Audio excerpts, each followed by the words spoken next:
Well, hi everyone. Thank you so much for having me over today and giving me the chance to share my story and background and the work that I've done to date in order to help people with disabilities using tech. So today I just want to give a bit of a whistle-stop tour of the story behind Accomable and how we ended up at Airbnb, but also hopefully leave you with some take-home messages about how investing in accessibility can be really valuable from both just in terms of inclusion, but also as a business opportunity, and give you all something to think about as hopefully one day you'll end up building products yourself. So as mentioned, my name is Srin. I share this photo for two reasons. One, to prove that I once had hair and good looks. The second reason is this photo was taken about a week before I was diagnosed with a condition called spinal muscular atrophy. So it's a neuromuscular condition that means I don't really have much movement in my arms and legs. And since I can remember, I have used a wheelchair for mobility. I have a team of carers and nurses that support me around the clock, and I've sort of used assistive technology since day one. I think I learned to type on a computer or use voice activation before I even knew how to hold a pen. So for me, technology, not just on the business side, has had sort of a transformational impact to allow me to live my life since day one. And as you can see today, I'm sitting in a pretty high-tech powered wheelchair that allows me to get around and do whatever I want to do. As was said in the introduction, and as you can tell from my accent, I am not from here. I am from London, and this is the cheesiest photo of London that I could find on the internet. And so yes, I was born and brought up in London and moved to San Francisco a couple of years ago. So as mentioned, I'm from London. I originally trained to be an attorney, and I practiced law for nearly 5 years. So I was an M&A guy and had the most amazing time, learned a ton, but was just not really something that I felt resonated with me in the long term. I've always enjoyed building things and just making things and trying stuff out, and just the life inside a law firm at the time was just not for me. And so up until about 2011, I'd never really traveled. I'd only ever gone on those vacations that parents force you to go on to meet relatives that you don't really want to visit.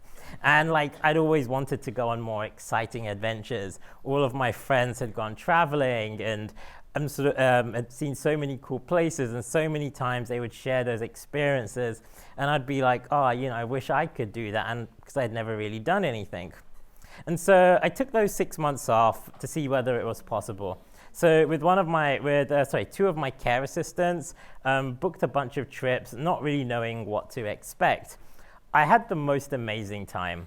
It was an experience where I went all around Europe, went to many parts of the US, went on a camping safari in South Africa, and learned to scuba dive in Bali, as you can see from the photo. And this was from an adapted diving center in Bali, where I turned up to a big flight of steps, and I asked, how is this adapted? And there were 6 guys saying that we will help you.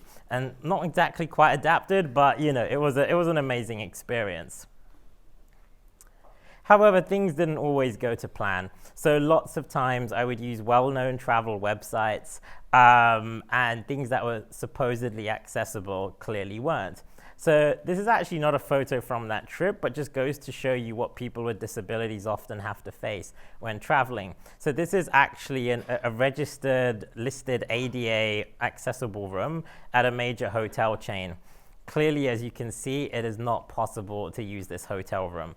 The bed is the width between the bed and the furniture is far too narrow. I simply couldn't use it. And this actually was about 11:30 at night when I arrived. And then I had to find other accommodation in the middle of the night, just after coming off an 11-hour flight from London to the Bay Area.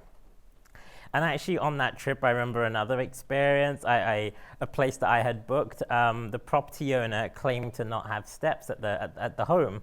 Turned up to see 3 steps, and I asked the property owner, why did you say it had 3 steps?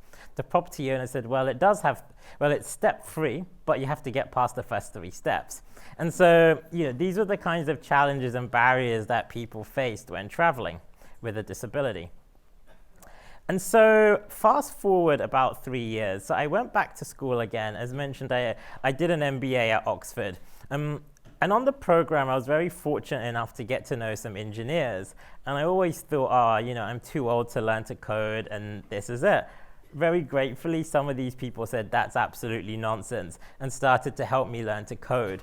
So by the time, fast forward 2 years later, I'd learned quite a lot of sort of Ruby on Rails programming, had done a load of sort of online courses, and a lot of times just taught myself, where by the time I'd graduated, I was starting off I was basically working as a freelance web developer, making basic web apps for whoever needed anything. And I just rolled off a really big project, and also on the side with my friend Martin here, this is from our trip in 2011, around then, in California, we thought to ourselves, could we build something interesting and cool that could help people with disabilities travel? So, Martin and I went back a long way, childhood friends who both loved to travel, and we'd had a bunch of side projects where we were running a lifestyle magazine just to share information and advice on accessible travel. And so in the summer of 2015, I effectively just locked myself in my bedroom for about 20 days and hacked together a very basic prototype of what became Accomable. Now, I don't know whether it shows very well on the projector screen, but there were two unique things about what we built. So the first was that we had lots of different filters. So normally a website may have just had a box called wheelchair accessible.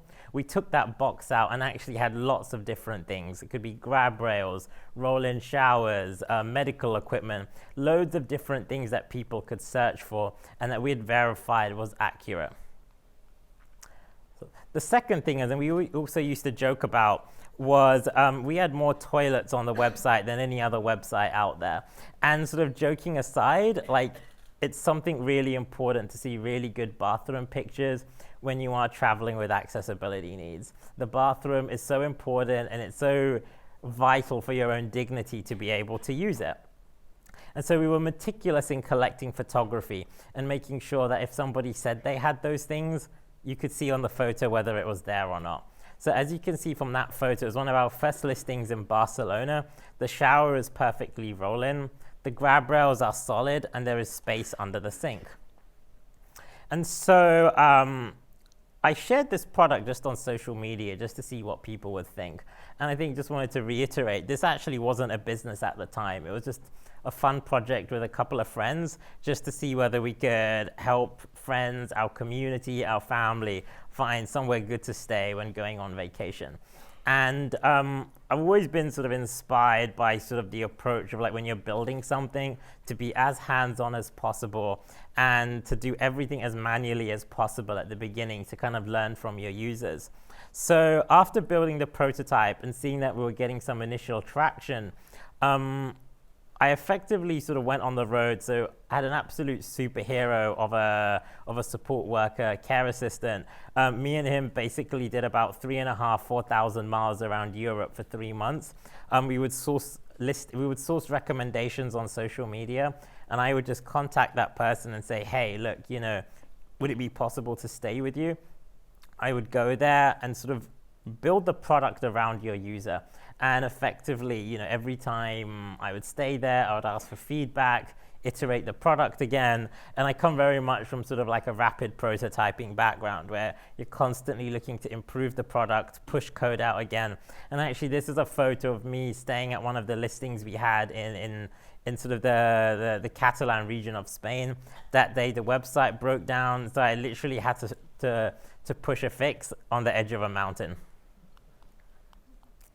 And so we pushed this site out, and lo and behold, we actually had some people using it, which was the most incredible experience ever. And our first customer was Suzanne from Belfast in Northern Ireland, which is a part of the UK.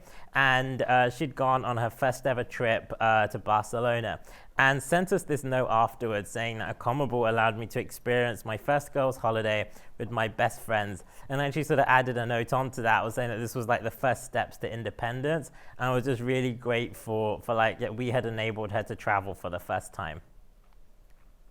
And so we were like, okay, awesome. What do we do now? We've got a business on our hands.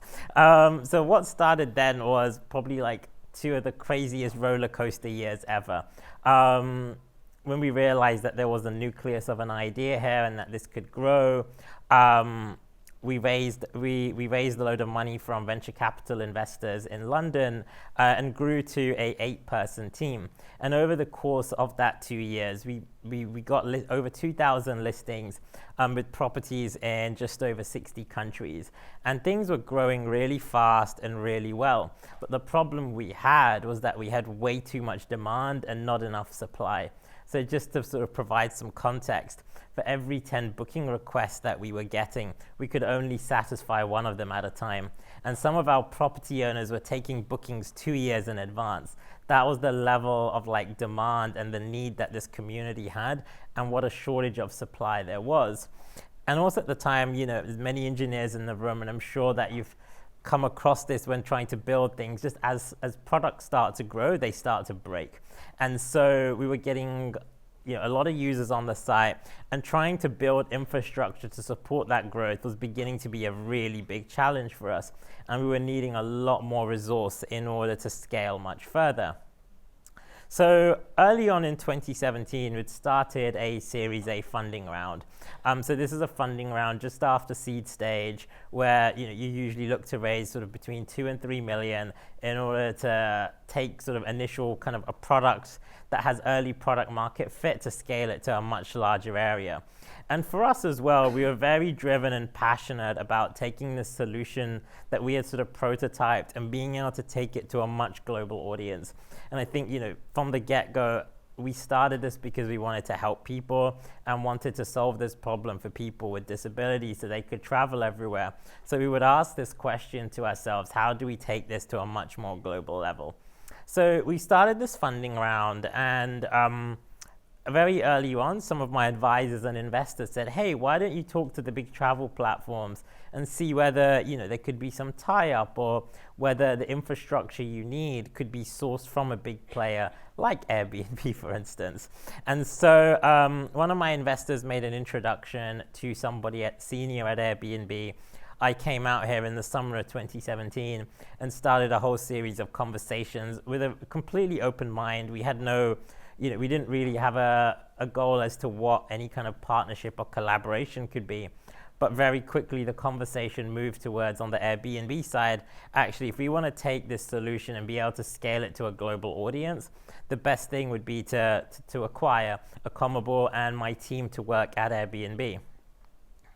And so in November 2017, we closed the acquisition. So Accomable was acquired by Airbnb with very much the mindset that we would infuse accessibility within Airbnb on a much global level, and I would move from London to San Francisco to build out this new team and group. So I was the only one from my team that moved to San Francisco. The rest are still in London, working on other parts of accessibility at Airbnb.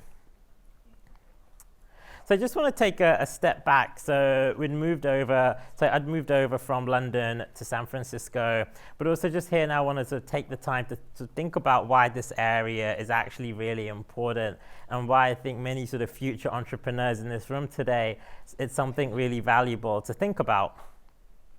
So firstly, it's a well-reported statistic from the World Health Organization that 1 billion people in the world have a disability of some kind.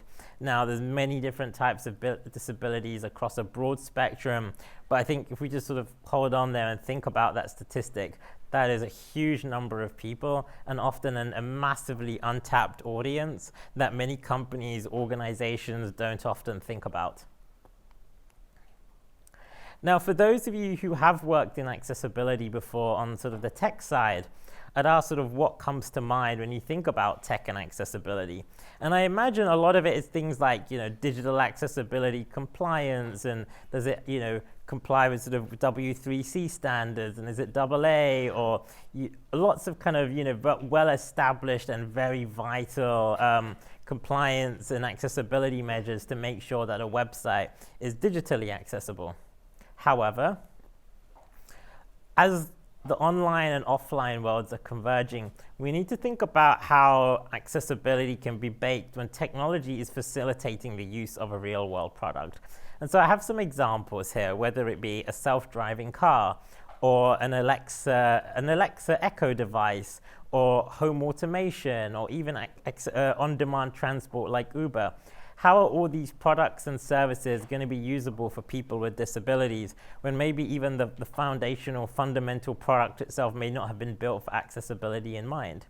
But when those products and services are becoming so vital and important, how do we make sure people can actually use them? And for me, sort of the anecdote I share, even though things are much better now, when I first moved from London to San Francisco, one of my biggest struggles was the fact there was no transportation. So at the time, Uber and Lyft did not provide any accessible vehicles as part of their service.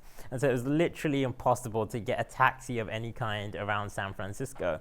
Luckily now, fortunately, things have changed and there is a lot more service. But when I first got to San Francisco, I felt completely stranded because I couldn't use the same transport services that everybody else could use. And so that poses the question, when offline and online converge, how do we ensure accessibility? And I think it's a really important, but also a very complex question that sits at the intersection of technology, policy, product development, design, and has a lot of really complex societal questions that we collectively need to think about. And so coming back to kind of what we were doing at Accomable and now Airbnb. So when I started in November 2017, we often say it started sort of the new beginning sort of in the world of accessibility, where we launched something called the In-Home Accessibility Team. Now, from the outset, I need to add one sort of caveat where the work that my team does is focused very much on how do we facilitate the real world product to be usable on Airbnb. And the second caveat is we had to start and focus on something. So for the first 18 months, our focus has been very much on physical mobility and how do we ensure that travel is accessible from that perspective, but with a view to one day making sure that actually other people with other types of disabilities can use the product just like anybody else. So firstly, new team, and this is just a photo of the team. We are a team full of engineers, designers, data scientists, operations people, the entire spectrum of just over 20 people. And for those of you who don't know, so Airbnb has a big vision statement with a mission to create a world where anyone can belong anywhere. And our sort of submission within that team is that we need to make sure that that ability to belong anywhere includes people with disabilities. And so our team's vision is to create the most trusted travel platform for guests with accessibility needs.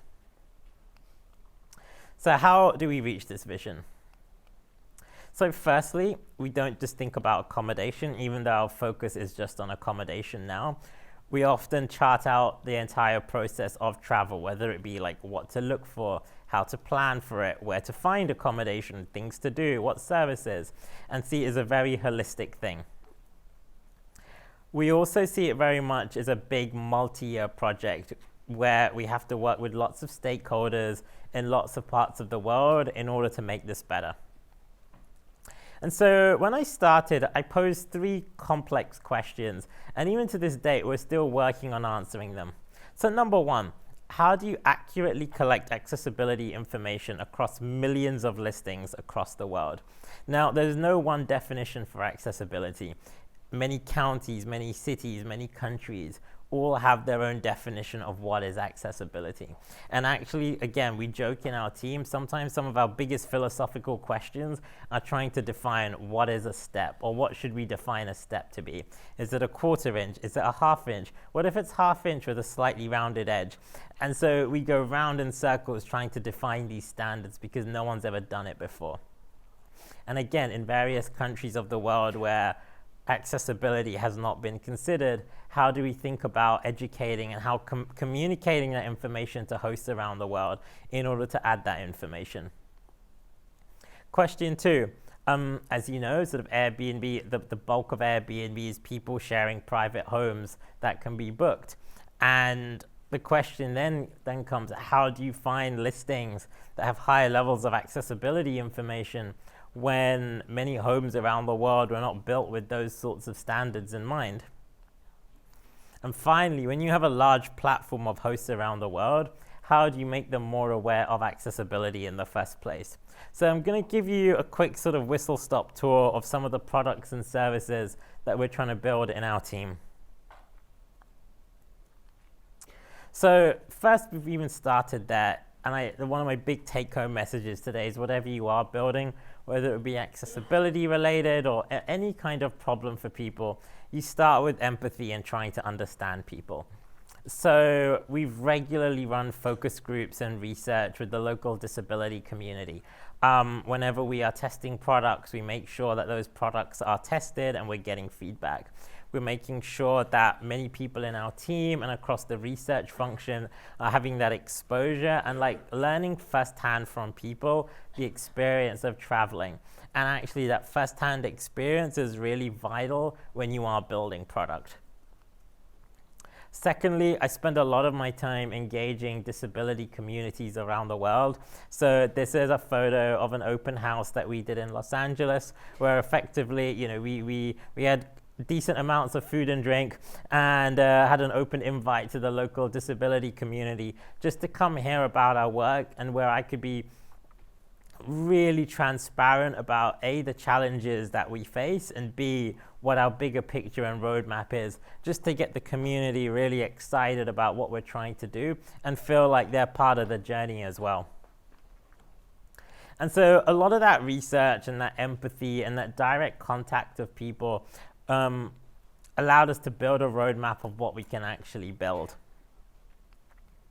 And so again, first thing we did when we got there was this one wheelchair accessible tick box that is very difficult to understand. So we took that out and replaced it with all the different filters that we once had, many of which we had at Accomable but were adapted for Airbnb. So again, things like roll-in showers, grab rails, all the different features that were once on Accomable, these were sort of adapted to be within Airbnb. Now, with Airbnb, hosts create listings, and they can add photos in order to prove things. So one of the things that we did when we first started was in order for hosts to be able to understand what they could select, we made it mandatory to add a photo. So if you say that you have a grab rail or a roll-in shower, you can only tick the box by adding a photo. And so this is just some screenshots of how it looks now for hosts, where they get some in-product education. They have to add photos, and we provide some training about what exactly they need to do. And again, this was a really good example of a complex engineering challenge to rebuild a lot of photography uploading systems, but also making sure that we can do this with our users in mind, that they can do this also with an ability to understand what accessibility is if you're a host. Again, as a legacy system, Airbnb had a lot of accessibility information where there was not photography. So we are running a retrospective exercise where we are asking hosts to add photos or have accessibility information deselected from their listing. And while that might sound pretty kind of acute and harsh, sort of our belief is we want to have a really good service where even if there are less listings, we'd rather have them really accurate with really good photography. So again, this is just a few screenshots of what hosts see now when they are asked to add photos or face information accessibility information being deselected from the listing. And again, that's been a great prompt to make sure that photography is there. Before, a lot of accessibility information on a listing was pretty hidden and not very easily discoverable. We've bumped that to the top when it's now much easier to find. And also, we did a whole load of engineering work where if somebody does stay at a listing and we know that they've searched using the accessibility filters, they will get a follow-up review questionnaire afterwards asking about their stay and whether all the accessibility features that they thought were in the listing, whether they were actually there or not. And again, it's just been really popular with guests to be able to have that review flow tailored to them. And then finally, as mentioned, we're asking hosts to add photographs to their listing.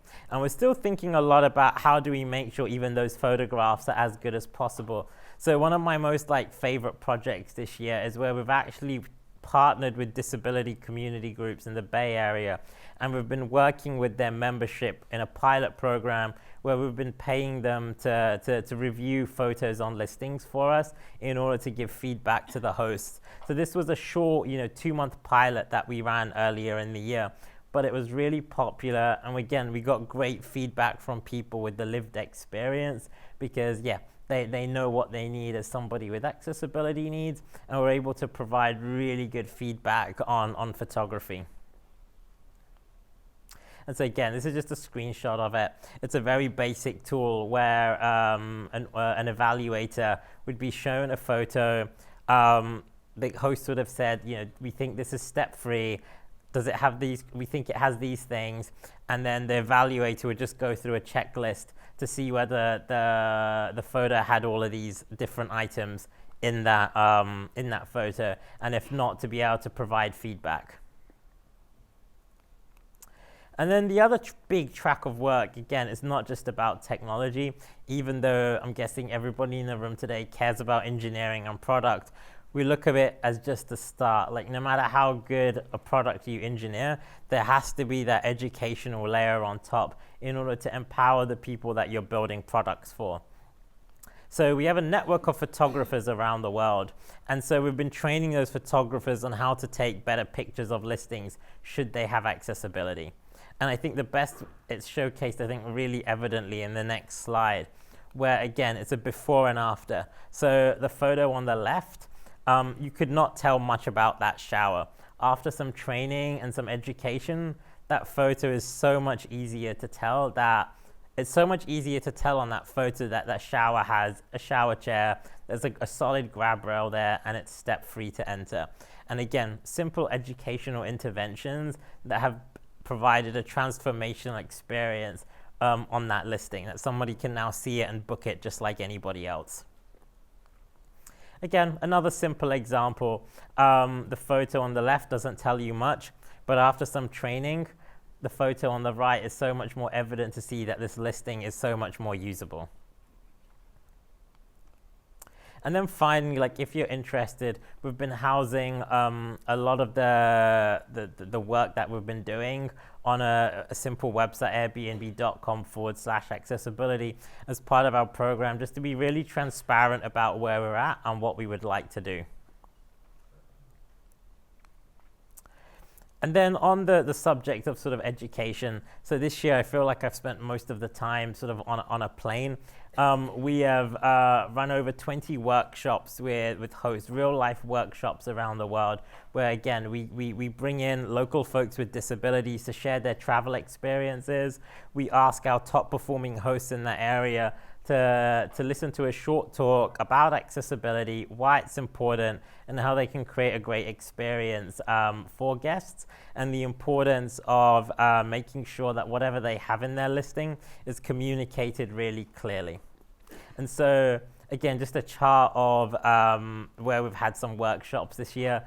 I've went to a lot of different places, and I've been able to run workshops in Europe, America, and in Asia. And it's just been a really exciting experience just to be able to evangelize the work that we're doing to a global audience. And again, coming back to sort of the real world aspect, no matter sort of how important the tech is, it is about real people and being able to improve people's lives. And this was a quote that a host sent to us after coming to one of our training sessions. They updated their listing with accessibility information. A guest tried to book that listing, albeit was not able to make the booking because calendars didn't align, but found the information on that listing really helpful and sent the host a note just thanking them profusely about how having this information made their life and product experience so much better. And this actually wasn't a technological thing. This was simply being mindful about how we communicate, how we educate people in order to create a better experience, alongside having that technological product there as well. And so, as much as sort of we're doing this at Airbnb and making a really concerted and intentional investment to improve things, I really do think there are some other cool things that other companies are doing as well. And again, it evolves around sort of trying to bridge sort of the offline and online experience. So I don't know how this is actually performed in the big picture, but Tommy Hilfiger now have an adaptive line of clothing where that they have clothing ranges that are more easier to use if you are a wheelchair user or if you've had a prosthetic limb. And they've just really thought about how they can modify clothing to make it easier if you have an accessibility need. About 18 months ago, I think, Google launched a new service on Google Maps where they were adding accessible navigation routes on Google Maps. This was a really great example of an intervention where it had nothing to do with the accessibility of Google Maps itself, but they were using their technology to find real-world information so you could discover it on Google Maps. And here is the Xbox adaptive controller that Microsoft created, again, a couple of years ago. This was a controller made to make the Xbox easier to use for folks who have accessibility needs. I thought this was a really cool example of a company making an investment to make their product or service easier to use. And an adaptive controller, it wasn't just for one type of disability. I think there's lots of different kinds of disabilities that this controller considers when it's being used in real life. So again, it's an example of where it's, even though the Microsoft game or whatever the product was may have hit compliance on an accessibility standard, here Microsoft have made the investment to make sure that the controller allows somebody with a disability to use it. And just a great example of converging technology with the real life experience. Here are just some take-home messages that I'd love to leave with you all today that is hopefully covered in some of these slides. Firstly, as mentioned, start with empathy and speak to users with disabilities. Make sure you test what you build, iterate, and make sure you're testing with that audience to get that feedback. One thing that a lot of companies and organizations struggle with is that they often think about accessibility many years down the line. The earlier that it is done, the easier it is to fix problems. The more scale you have, the harder it gets to retrofit solutions. And it's not just accessibility. I think it goes to so many other problems that society is facing. The longer that they are dealt with, the bigger they get. So the earlier you can address some of these things, in my view, the better. Something that I'm really passionate about is actually doing what we can to hire people with disabilities. It's a massively underserved and under-tapped in community of talent and resource. And where possible, there's so many amazing and talented people looking for roles. And I think not just on the accessibility front, it also then gives you fantastic insights and lived experience on developing products. And finally, as much as investing in this area is the right thing to do, I also hope people see this as like an amazing opportunity from a business perspective as well, that this is an underserved need, and the best entrepreneurial opportunities often come from needs that are underserved. And so if you are thinking for entrepreneurial ideas, to think of this community as something where you could build solutions for. And on that note, thank you from sort of me and my team. That's my email address and Twitter handle. I welcome any questions, whether it be today or anytime ever. Love being able to help people build things whenever I can, so feel free to reach out to me. And thank you.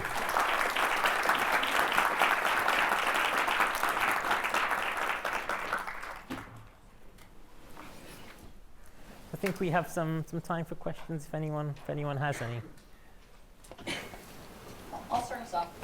You skipped over the acquisition of your company. Can you talk about the experience of going from a founder to being an employee?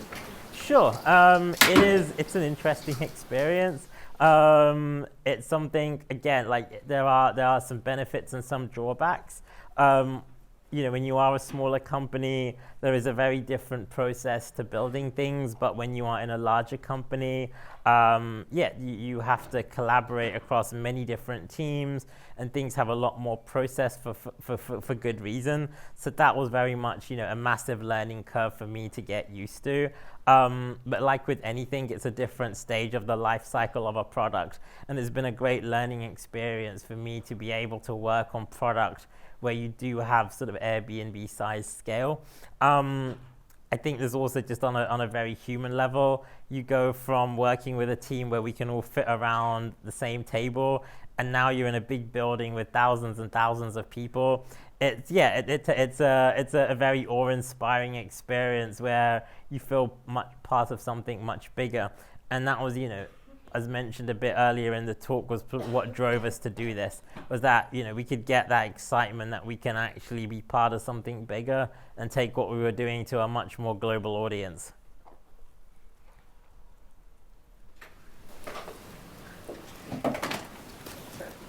Yeah. About the Question right here. Oh, sorry, we got Srin. Hey, speaking about... Sorry. No, it's all good. With regards to like human experience, and thank you for the talk. I was wondering about sort of like any really like human challenges that tested your vision and sort of your road and sort of your path, because you spoke to a lot of like sort of awesome steps, but just curious more about some like really big sort of personally testing, vision testing challenges that you came on early stage. So the question... Oh, yeah, sorry. So thank you for the question. So the question here was whether there were any sort of challenges to our bigger vision. Did I understand the question correctly? There were a couple of things. So on one level, at the very beginning, I did think a lot about, when you create a website like this for people with disabilities, is it the right thing that this is like a separate website? So, I've always been a great believer in sort of integration and mainstreaming things. And I did in the early days think a lot about whether, are we doing the right thing building a standalone platform in itself? I think in hindsight, it was a great way to prove the concept and to prove some fundamental hypotheses. But that, yes, it is better to do this as part of a wider organization.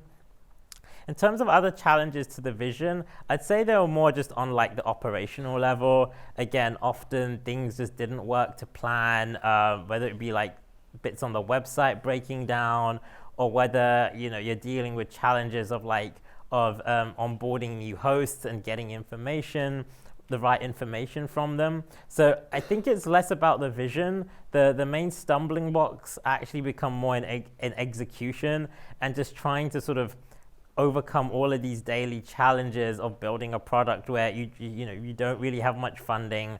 Everyone is stretched. Yeah, you feel like you're never more than a day from running out of money or some big disaster on the horizon. But at the same time, trying to sort of grow and scale something that is effectively still very fragile. So I'd say in the challenges and obstacles are more on that front rather than on sort of challenges to the bigger vision. So it's a question at the front.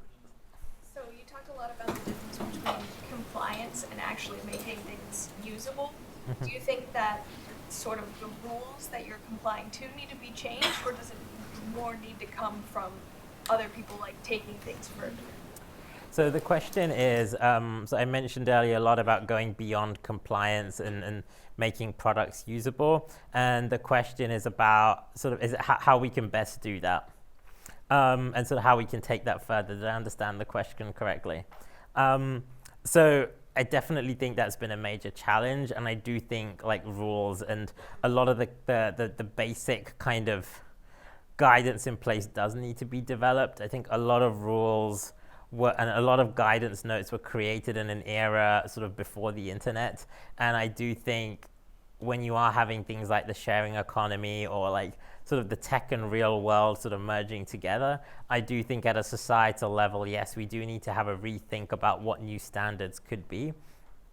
Also, many rules and guidance sort of notes are sort of done very much thinking about the world divided up by sort of national borders, and in a sort of a tech world that, it is where you can, communicate with somebody in another country or or use a product to travel to a different place at the click of a button, I think, again, we do need to think about how do we build standards at a more global level that I think will actually make it easier for a lot more organizations and companies to do this. What advice do you have for budding, product managers, especially, there's this huge debate between whether product manager should be from an engineering background, should not be from an engineering background. So, consider, you don't have the engineering background, so Yeah, So the question here is about sort of as a product manager and backgrounds and sort of what might work best. Like, I do think it often depends on the product that you are managing. So slightly, just to turn the question a little bit, like I do think those product manager skills are very dependent on what exactly you are building. Like, I do think, like, if the product is very, very deeply technical, naturally having sort of engineering background, I think, makes life easier. Whether if it's something less technical and more about kind of user experience and sort of the flows and the onboarding, then I think there are other skills that can become really helpful as well. And I think there's also the matter of like what the life cycle of the product is as well. So I don't think there is a one-size-fits-all answer. I think there's a huge number of variables in this. From my own personal perspective, I think having experience from lots of different areas has helped me a huge amount, whether it be having sort of that business background that helps me talk to like our operations and sort of business team, or actually, having a little bit of technical skill myself has made it much easier to work with engineers and designers. And so that knowing a little bit about a lot of things has personally been really valuable, because I think, that's probably, it's something that I think is very valuable, particularly when you're working on something on early stage and you're just having input from lots of different specialists. But again, I think it's one of those questions. Unfortunately, you ask sort of 50 different product managers, you probably get 50 different answers. Let's go way in the back. Hi, I really love the diversity you have in your team in terms of perspectives. And I was just curious, as you were growing your company, if you uncovered any blind spots that pertain to non-male-identified people in your community. So the question was, did we have like sort of, as you can see, sort of diversity was really important as we were building our company and now in our own team. Were there any blind spots? Did I understand the question correctly? Yeah, were you able to uncover Any blind spots? So there were some so less blind spots. It was more that things we knew that we could do better, but at the time during the startup, we just didn't have the resources to do. So we were very well aware that there were certain types of disabilities that we were more focused on and that we were kind of, optimizing for in terms of building product, when actually there's so many other use cases that we felt we could do more for. So less of a blind spot. There were just a lot of aspirational things that we wanted to do better, but just didn't have the resource at the time. And again, it's one of those things where you sort of have to make those trade-offs as a founder. But it's trade-offs, but knowing that those trade-offs are part of a bigger vision where it's still really important, and you will just get to it at a slightly later stage. So building products for overlooked demographics, I think, can sometimes be a little different. And I kind of wanted to know what your experience was when it comes to getting your first few champions, your first few investors, when you're building something for people they haven't thought about. So the question is sort of what we were thinking about when we were sort of, because we were building for an underserved community. Was it the question about what were the champions? What was our experience with the first few champions? So for those who we were building for, very quickly got what we were trying to do. I think that is the great thing about when you're helping an underserved community. The underserved community will immediately often recognize, okay, this is something we really need. I think for us, the bigger challenge was trying to persuade wider society that this is important, and especially in things like fundraising. You're pitching to people who may not have had that personal experience. or have come across these situations before. And I think that for us was the biggest challenge. It was less champions within our community. It was more finding folks who could support us amongst the wider entrepreneurial ecosystem. So in our early days of fundraising, we had a lot of struggles with people thinking that there wasn't a business opportunity here. This is not really a need. This is just something very simple that other companies are going to do. Whereas actually our lead investor had a son with a disability, and the minute he saw what we were doing, it's like, I get it. I know this is really important. So in answer to your question, like, champions within our community were pretty easy to come by. I just feel I wish we had more champions at the time within like the wider world. Please join me in thanking Srin.